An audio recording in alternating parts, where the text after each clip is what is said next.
Hello दोस्तों, कैसे हैं आप सभी लोग। तो सीडीपी की क्लास कंटिन्यू करते हुए क्लासेस आपको कैसी लग रही हैं कमेंट सेक्शन में ज़रूर बताएं। जिन बच्चों ने अभी भी प्रीवियस ईयर की क्लासेस यानी कि थ्योरी क्लासेस नहीं देखी हैं, अभी भी टाइम है, आप लोग एक बार प्लेलिस्ट में से जाकर सारी क्लासेस देख लीजिए। और टेलीग्राम चैनल जिसने भी ज्वाइन नहीं किया एक बार कर लीजिए जाकर, भले ही आप लोग वहाँ से निकल कर वापस आ जाइए, कोई दिक्कत नहीं है। प्रीवियस ईयर के अब तक के ऑफलाइन के जितने भी पेपर हैं अपलोड कर दिए गए हैं, आप लोग वहाँ से जाकर डाउनलोड कर सकते हैं। बाकी किसी भी क्वेरी के लिए, नोट्स के लिए आप लोग संपर्क कर सकते हैं व्हाट्सएप पर। ठीक है, फिलहाल क्लास को शुरू करते हैं। क्वेश्चन नंबर 1 कहता है आपका, कहता है कि भाषा के अर्जन एवं विकास के लिए सर्वाधिक संवेदनशील अवधि कौन सी है। ठीक, कहता है जन्म पूर्व अवधि, मध्य वाली अवस्था, प्रारंभिक वाली अवस्था या किशोरावस्था। ठीक, थ्योरी क्लासेज जिस बच्चों ने पढ़ी होंगी अब तक उसका आंसर दे दिया होगा। आप लोग कमेंट सेक्शन में आंसर देती रहिए जिससे कि आपको याद होता रहेगा। पहले भी बता चुका हूँ आप लोगों को कि बाल विकास की जो प्रक्रिया होती है बेटा, वो भ्रूणावस्था से प्रारंभ हो जाती है। ठीक है, और कहाँ तक चलती है, जीवन पर्यंत चलती है, यानी कि मृत्यु तक चलती है। विकास के क्रम में शैशवावस्था के बाद बाल्यावस्था में प्रवेश करता है, इसे हम पूर्व किशोरावस्था भी कहते हैं। ठीक, ये अवधि बेटा 6 से 12 वर्ष तक चलती है, 6 से 12 वर्ष तक चलती है, यानी कि बाल्यावस्था को 2 भागों में बांट दिया गया है।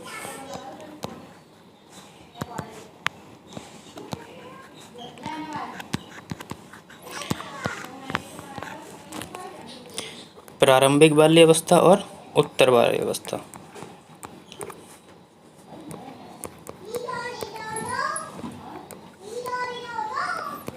उत्तर बाल्य,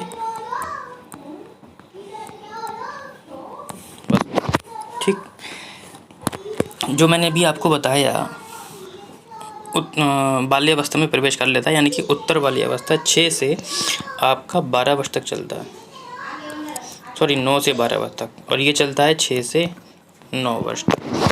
ठीक, इसके और भी भाग होते हैं, जैसे कि मध्य वाली अवस्था भी होता है, फिर वो ज़्यादा ही डीप में चला जाता है।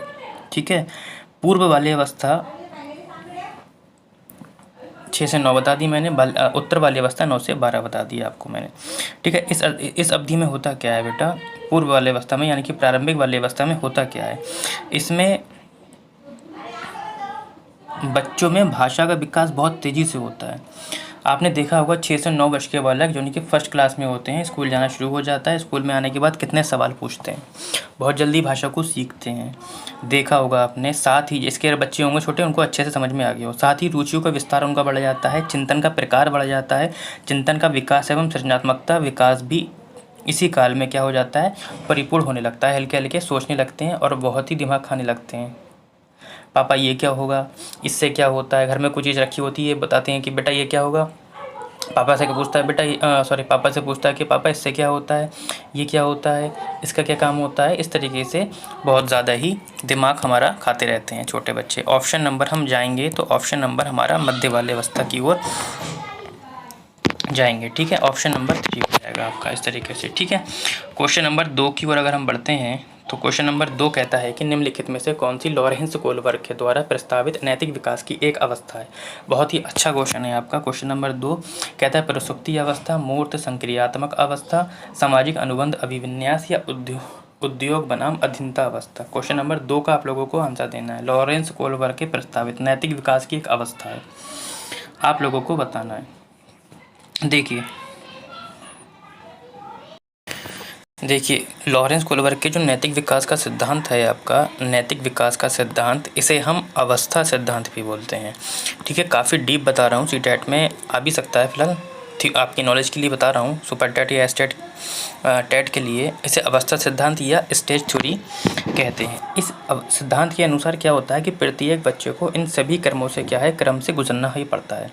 उनके कन्वेंशनल स्तर पर यानी कि परंपरागत रूढ़िवादी अवस्था पर 2 उप अवस्थाएँ होती हैं। एक होता है अच्छा लड़का अच्छी लड़की अभिविन्यास, उत्तर परंपरागत अवस्था पर एक होता है सामाजिक अनुबंधन यानी कि अपना अपना हित देखना, दूसरी तरफ होता है सार्वभौमिक। तो हमसे पूछा इसमें से कौन सी एक अवस्था है। दूसरी अवस्था सामाजिक व्यवस्था के प्रति सम्मान की अवस्था सम्मिलित होती है, जिसे हम सामाजिक अनुबंधन अभिविन्यास अवस्था भी कहते हैं। उन्होंने अपने संपूर्ण नैतिक विकास में, जैसे कि 3 उनके भेद होते हैं, उसकी 2 उप अवस्थाएँ होती हैं, तो कुल मिला के 6 अवस्थाओं में विभाजित किया जाता है। ठीक है, इन अवस्थाओं को कोहलबर्ग सार्वभौमिक अवस्था मानते हैं। तो सामाजिक अनुबंध अवस्था है वो किसकी है, आपकी कोहलबर्ग की है बेटा। इसमें डिटेल में मैंने आपको जब लॉरेंस कोहलबर्ग कराया था तो काफ़ी डिटेल में आप लोगों को बताया था, तो आप लोग एक बार वहाँ से जाकर अगर देखेंगे तो अच्छे से समझ में आएगा, वरना काफ़ी लंबी वीडियो हो जाएगी। कक्षा में परिचर्चा के दौरान एक शिक्षक प्रायः लड़कियों की तुलना में लड़कों पर अधिक ध्यान देता है। ये किसका उदाहरण है? कल ही मैंने आप लोगों को बताया था कि किसी भी क्वेश्चन में या तो लड़के की तारीफ़ हो या लड़के की लड़की की तारीफ़ हो, लड़के की बुराई हो केवल या लड़की की बुराई हो, लड़के को बेहतर बनाया जा रहा है उस क्वेश्चन में या लड़की को बेहतर बनाया जा रहा है, किसी एक पक्ष, दोनों पक्षों में से किसी एक पक्ष की अच्छाई या बुराई के बारे में बताया जा रहा है, समझ लीजिए वो जेंडर वाइज से क्वेश्चन है। एक क्वेश्चन आपका बिल्कुल आउट है ये, ठीक है, एक क्वेश्चन बिल्कुल आउट है, 1 नंबर का आपका, बिल्कुल ध्यान रखेंगे इस तरीके का। हमसे यही कह रहा है कि लड़कियों की तुलना में लड़के अधिक ध्यान देता है, तो यहाँ पे लड़कों को अच्छा बताया जा रहा है, यानी कि जेंडर पक्षपात की ओर हम जाएंगे। ठीक है, क्वेश्चन नंबर 4 की ओर पढ़ते हैं आगे। ये भी जेंडर से ही क्वेश्चन है आपका। कहता है बच्चों में जेंडर रूढ़िवादिता एवं जेंडर भूमिका अनुरूपता को कम करना है, यानी कि हमें इन चीज़ों को अब कम करना है। इस टाइप का भी एक क्वेश्चन आपको देखने को मिल सकता है। एक क्वेश्चन ज़रूर आएगा जेंडर वाइज से। करने के लिए निम्नलिखित में से कौन सी पद्धति प्रभावशाली है? ठीक है, यानी कि आप इन चारों में से कौन सा ऑप्शन अपनाएंगे जिससे रूढ़िवादिता कम हो सके।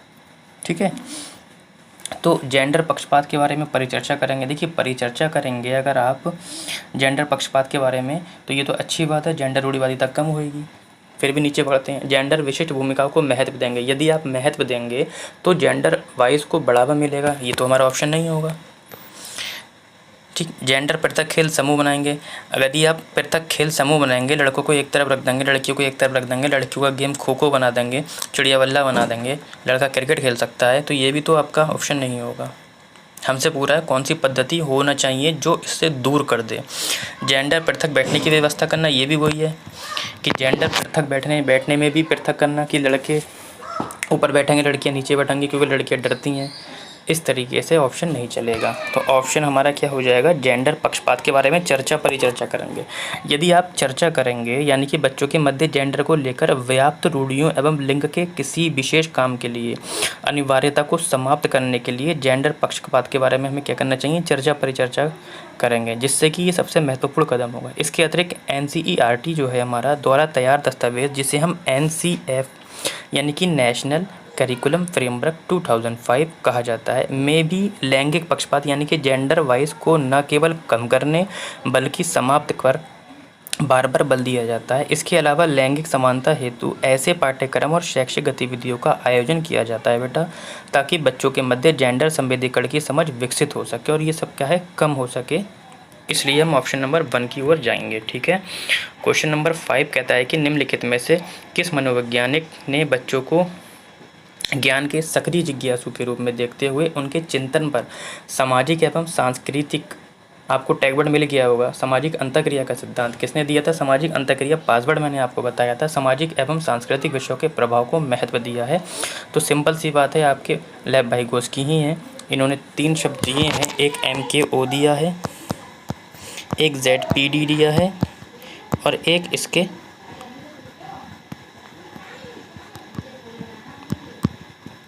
फोल्डिंग शब्द दिया। तीनों के बारे में मैं बता चुका हूँ आप लोगों को। ठीक है, तो लेव वाइगोत्स्की का सामाजिक दृष्टिकोण संज्ञानात्मक विकास एक प्रगतिशील विश्लेषण प्रस्तुत करता है बेटा आपका। वाइगोत्स्की ने बालक के संज्ञानात्मक विकास में समाज एवं उसके सांस्कृतिक संबंधों के बीच संवाद को एक महत्वपूर्ण आयाम घोषित किया है। ठीक, जीन प्याजे की तरह ही वाइगोत्स्की भी इस बात पर बल देते हैं कि बच्चे स्वयं ज्ञान के निर्माता होते हैं। जैसे प्याजे तो कहते हैं, लेकिन वाइगोत्स्की भी ये कहते हैं, लेकिन साथ में वे ये भी मानते हैं कि बच्चे का जो संज्ञानात्मक विकास होता है वे एकाकी नहीं होता है, यानी कि एक रूप से नहीं होता है। ये भाषा विकास, सामाजिक विकास, यहाँ तक कि शारीरिक विकास के साथ साथ सामाजिक सांस्कृतिक संदर्भ में भी होता है। ठीक है, इसलिए ऑप्शन नंबर हम लगाते हैं क्वेश्चन नंबर 5 का दूसरा, लेव वाइगोत्स्की। ठीक है, MKO के बारे में बता चुका हूँ मैं, मोर नॉलेजेबल अदर। बच्चा उन्हीं व्यक्ति से सीखेगा जो उससे ज़्यादा जानता होगा। वो क्लास का व्यक्ति भी हो सकता है, माता पिता भी हो सकते हैं। ZPD और इसके फोल्डिंग एक ही होता है बेटा, दोनों में ही सहायता दी जाती है, एक में स्थायी दी जाती है, एक में अस्थायी दी जाती है। ZPD का मतलब होता है जोन ऑफ प्रॉक्सिमल डेवलपमेंट, ठीक। इसमें स्थायी सहायता दी जाती है और बीच में दी जाती है, जबकि इसके फोल्डिंग में अस्थायी सहायता दी जाती है और शुरुआत में दी जाती है, ठीक है बेटा, शुरुआत में दी जाती है।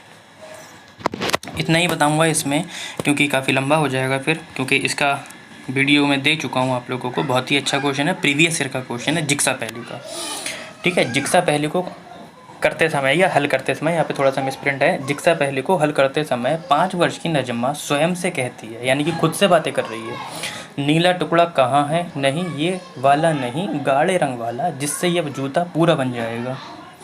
इस प्रकार की वार्ता को वाइगोत्स्की किस तरह से संबोधित करते हैं? देखो, मैंने कई बार बता चुका हूँ और थ्योरी क्लासेस में भी बताया था। वाइगोत्स्की ने एक प्रैक्टिकल किया, उन्होंने सारे बच्चों को क्या किया, कमरों में बंद कर दिया। बंद करने के बाद उन्होंने देखा कि कोई भी बच्चा एक दूसरे से बात नहीं कर रहा है, आपस में किसी से भी बात नहीं कर रहा है, खुद से बात कर रहा है, अपने आप से ही बड़बड़ा रहा है कि ये ऐसा ये वैसा, यानी कि खुद से बातें कर रहा है। वो तो हैरान रह गए कि एक दूसरे से बात ही नहीं कर रहे हैं। तो उन्होंने इस प्रकार की वार्ता को क्या कहा, व्यक्तिगत वाक कहा। क्या कहा बेटा? व्यक्तिगत वाक, या बच्चों का खुद से बातें करना, अपने कार्य को दिशा देना, इसे वाइगोत्स्की व्यक्तिगत वाक या प्राइवेट स्पीच कहते हैं, ठीक। इस तरीके से उन्होंने क्या किया था, एक प्रैक्टिकल किया था। फिलहाल क्वेश्चन नंबर 6 का आंसर हो जाएगा आपका व्यक्तिगत वाक या प्राइवेट स्पीच, ठीक है बेटा।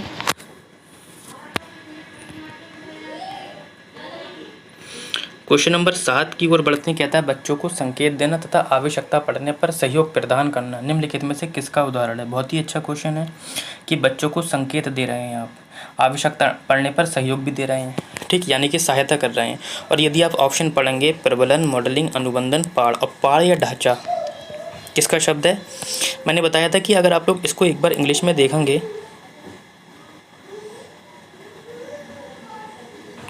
इसके फोल्डिंग शब्द आपको इंग्लिश में दिख जाएगा, हिंदी में आप लोग याद नहीं करेंगे। मैं पहले से भी सजेशन दे चुका हूँ आप लोगों को कि आप लोग CDP का पेपर इंग्लिश के साथ साथ पढ़ेंगे, जिससे क्या होगा कि कुछ शब्द इसके फोल्डिंग है। अब इसके कई नाम होते हैं, पाड़, ढांचा, माचान, इस तरीके से काफ़ी शब्द होते हैं। यदि आप देखेंगे इसके फोल्डिंग, अभी बता कर आया हूँ, इसके फोल्डिंग में सहायता दी जाती है, संकेत दिया जाता है, ठीक है। क्वेश्चन नंबर 8 कहता है कि निम्नलिखित व्यवहारों में से कौन सा जीन पियाजे के द्वारा प्रस्तावित मूर्त संक्रियात्मक अवस्था जो कि तीसरी अवस्था होती है वो विशेषित करता है, ठीक। देखिए, मूर्त संक्रियात्मक अवस्था ये आपकी तीसरी अवस्था होती है। कैसी होती है? ये तीसरी अवस्था होती है। अगर मैं इसकी उम्र की बात करूं तो 7 से 11 वर्ष तक होती है। 7 से, ये क्या हो रहा है,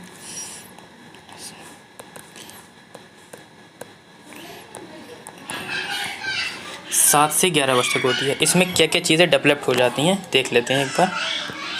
देखिए, इसमें आपका गणितीय संक्रिया आ जाता है,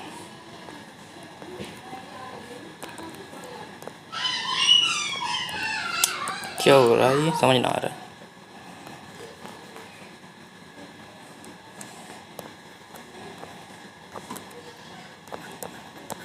चल नहीं पा रहा है शायद, पता नहीं, कुछ पसीने की वजह से भी हो सकता है। गणितीय संक्रिया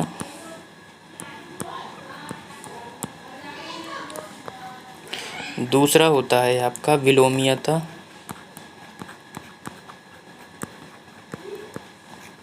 तीसरा होता है आपका संरक्षण,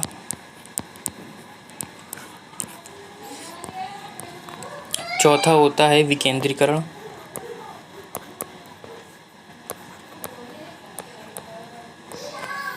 पांचवा होता है आपका वर्गीकरण,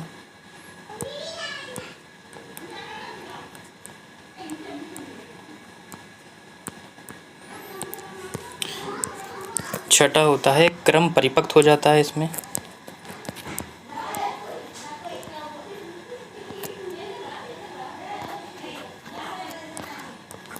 श्रृंखला आ जाती है,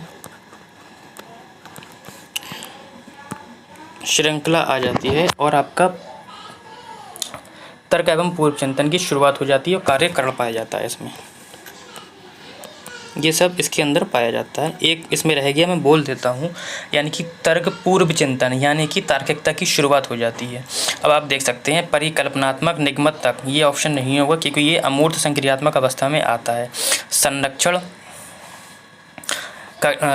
कक्षा समावेशन, बिल्कुल संरक्षण आता है, अभी मैंने आपको बताया, ये देखिए संरक्षण आ जाता है, ये ऑप्शन हो सकता है। अस्थगित अनुकरण, पदार्थ स्थायित्व, अनुकरण जो होता है आपका पहली अवस्था यानी कि संवेदी पेशी अवस्था में आता है, इसलिए ये वाला ऑप्शन नहीं होगा। प्रतीकात्मक खेल, विचारों की अनुत्क्रमणीयता, ये भी पूर्व संक्रियात्मक अवस्था में आता है आपका। ऑप्शन नंबर 2 की ओर हम जाते हैं, ठीक है, संरक्षण आ जाता है। इसको डिटेल में इन सभी शब्दों के बारे में मैं आपको पहले ही बता चुका हूँ, आप लोग प्रीवियस ईयर की वीडियो देख लीजिए, सॉरी प्रीवियस ईयर की नहीं, इसी बार की है वो, प्लेलिस्ट में से जाकर बायोग्राफी को पढ़ लीजिए, सारे शब्द उसमें से मैंने आपको बता दिए हैं। फिलहाल आज के लिए इतना ही रखते हैं।